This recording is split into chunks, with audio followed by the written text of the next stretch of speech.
கவுகாத்தி, அசாமில் இந்தியாவின் முதல் நவீன நதி படகு முனையம் திறக்கப்பட்டுள்ளது.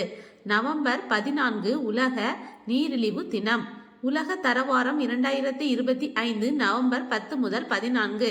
தமிழ்நாட்டில் கௌரவ கொலைகளை தடுக்க அமைத்த ஆணையத்தின் தலைவர் பாட்ஷா. எல்லை பாதுகாப்பு படையானது துர்கா ட்ரோன் படை எனும் அமைப்பை உருவாக்கி உள்ளது.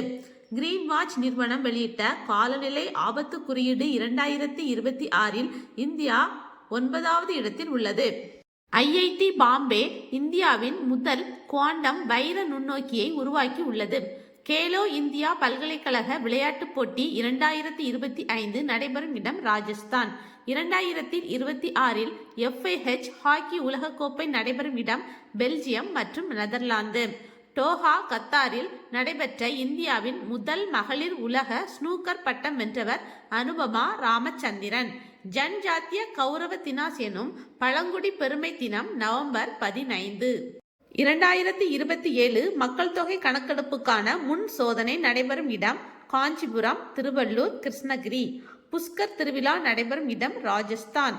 கோய்லா சக்தி டேஸ்ட் போர்டை அறிமுகம் செய்த அமைச்சகம் நிலக்கரி. இளம்பருதி இந்தியாவின் 90வது சதுரங்க கிராண்ட் மாஸ்டர். தமிழ்நாட்டின் முதல் நதி இணைப்பு திட்டத்தால் பயன்பெறும் மாவட்டங்கள் திருநெல்வேலி மற்றும் தூத்துக்குடி.